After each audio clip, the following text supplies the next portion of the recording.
Hi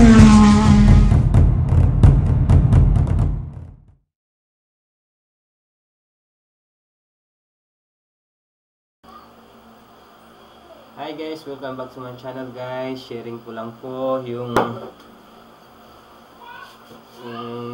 crystalline paint ko guys na ginawa ko. Sinali ko po sa motor show. Then ginawa ko rin po sa ibang motor. And sa sasakyan ko po, sa panel board po niya, nilagyan ko po siya ng design ng crystalline. Hindi po gaya ng ng paper lang po na o decals na nilagay lang po yung nilagay ko mismo po guys sa may board ko yung design po guys.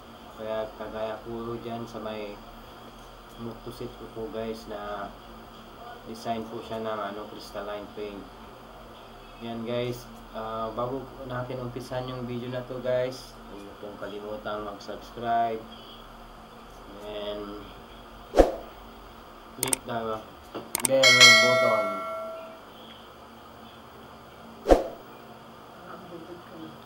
para updated po kayo sa mga susunod na video na gagawin ko, para maipakita ko po sa inyo yung step by step kung paano mag-design po ng crystalline paint guys.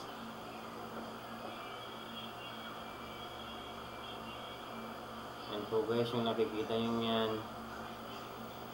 Nag-umpisa po ako sa design na hydrographics, then sinamahan ko po siya ng crystalline paint.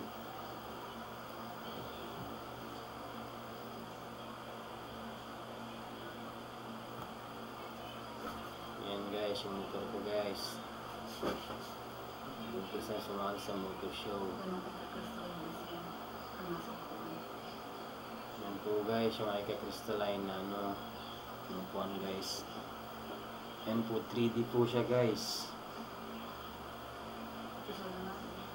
And guys, umpisan po na natin guys yung first step, prepare all the materials needed po guys. Nag-straight Aikka po ako sa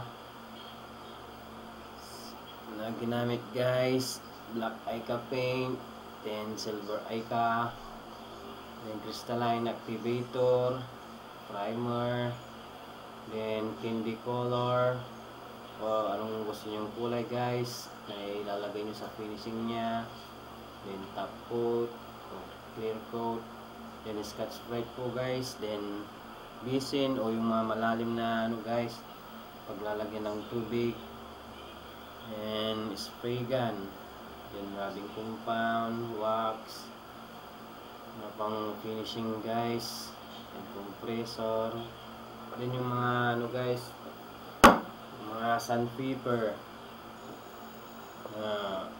size 240, 1,000 to 200. Yan po guys. Ayan guys, ito na po yung first video ko po na nakikita nyo yung video na po to guys. Ito yung sa door panel po ng po guys ng sasakyan ko po. Ayan guys, bago ko po ginawa yan guys, niliha ko muna yung yung parts na yan, then hinugasan ko, then pinatungan ko po siya ng primer una po guys, primeran ko po siya guys, then pinatungan ko po ng silver, then habang guys medyo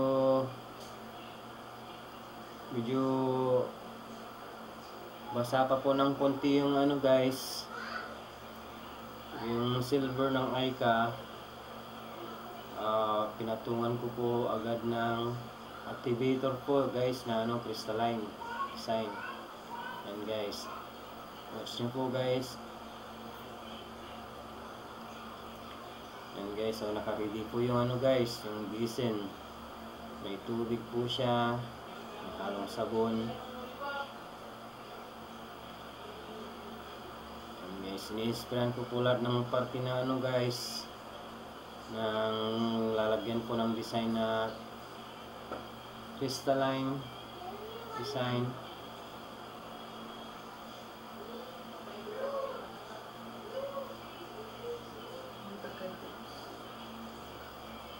po guys, iniikot-ikot ko po siya guys, nisplayan ko para malagyan ko lahat ng design guys na ano, nisplayan ko siya ng activator na po yan guys.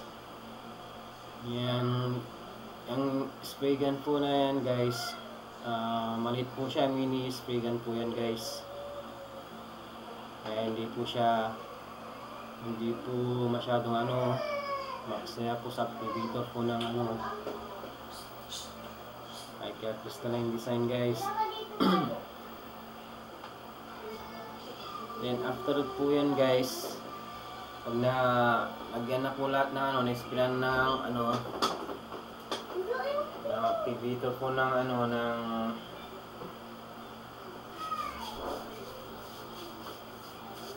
Crystalline design, hintayin nyo po na lumabas po yung mga design po ng Crystalline guys. Mga 30 to 1 minute guys, lalabas po yung ano, design ng Crystalline. Hintayin nyo po guys. Pause nyo po yan guys, saban nyo po mamaya. Tapos ko pong isprayan yung ano guys.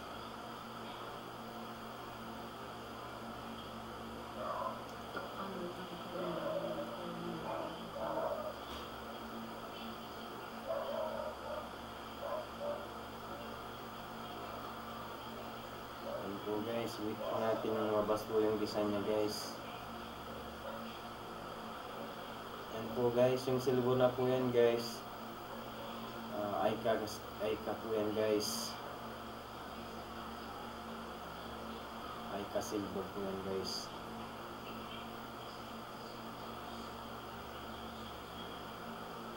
Yan na po guys, yung isa naman po, yung garnish po na ano po guys, sakyan ko po. Ayan na po guys. Pagkatapos po in-sprayan po ng ano, ng activator po yan guys. Yan po. Unti-unti po siyang lumalabas.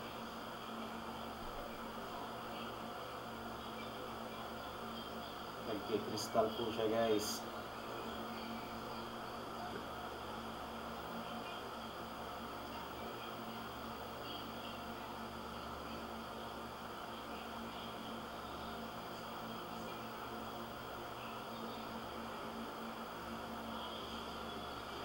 Ayan po guys, after nyan, pag lumabas na po yan lahat ng ano, ng design nya, nakita nyo pong madami na po siya, ano, buo na po yung design nya na ano, ng Crystalline. Then, habang medyo basa-basa pa po ng kunti, then spray nyo po ulit na ano guys, black paint po guys, Aikka black.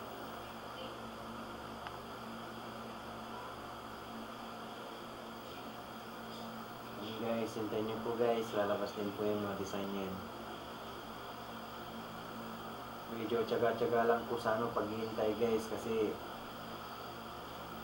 hirap maghintay po na ano paglabas ng design niya guys. Pero sulit po yung ano niya guys, paghihintay nyo, kasi pag hindi nyo yan tinapos yung ano guys, paglabas po ng Crystalline niya, hindi po buo yung design na lalabasan nyo guys. Sa gusto nyong pinturahan na ano, kung ano man yung gusto nyong pinturahan guys, hindi po siya buo, magiging watak-watak po siya guys, kulang, parang kulang-kulang po siya guys.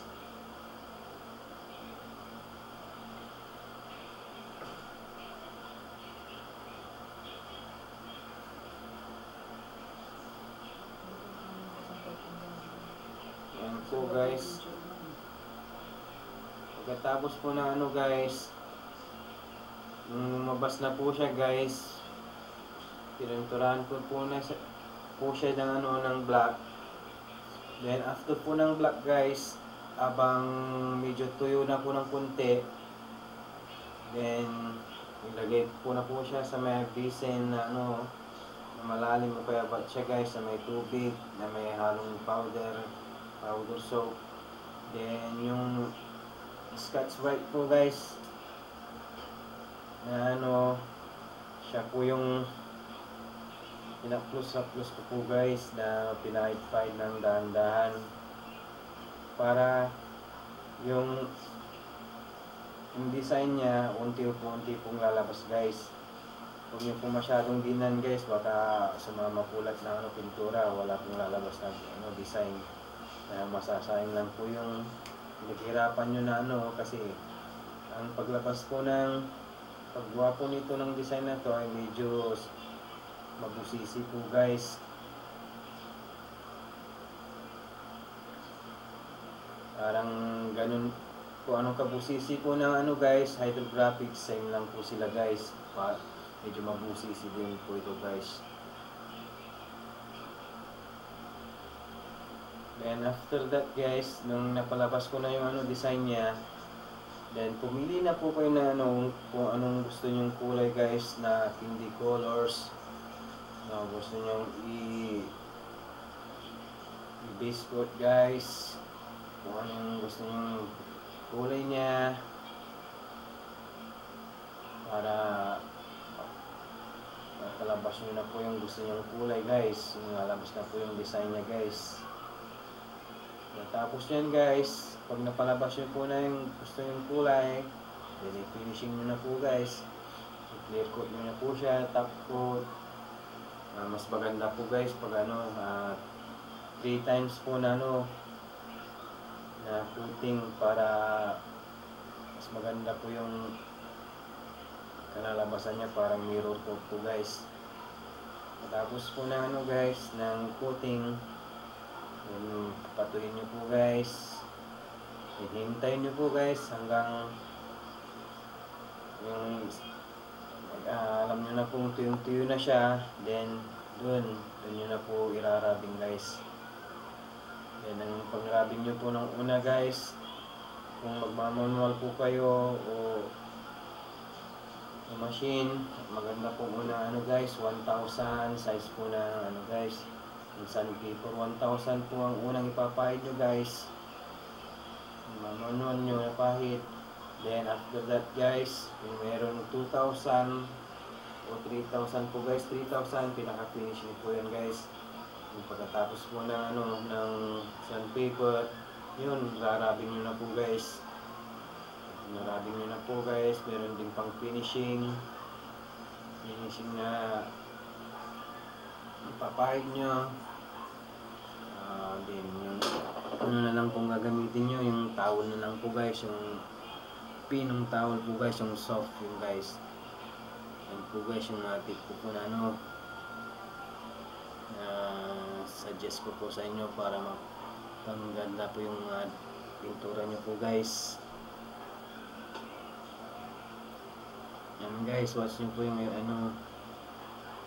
ibang ginawa ko yun guys. Nandyan po lahat guys. Huwag niyo pong kalimutan guys na mag-subscribe sa aking channel para sa susunod pong video. Mag-suggest po kayo kung ano pong video na ulitin natin na guys, yung design. Yan, huwag mong kalimutan click yung bell button guys. Yan po guys, mag-watch po kayo guys para matuto po kayo.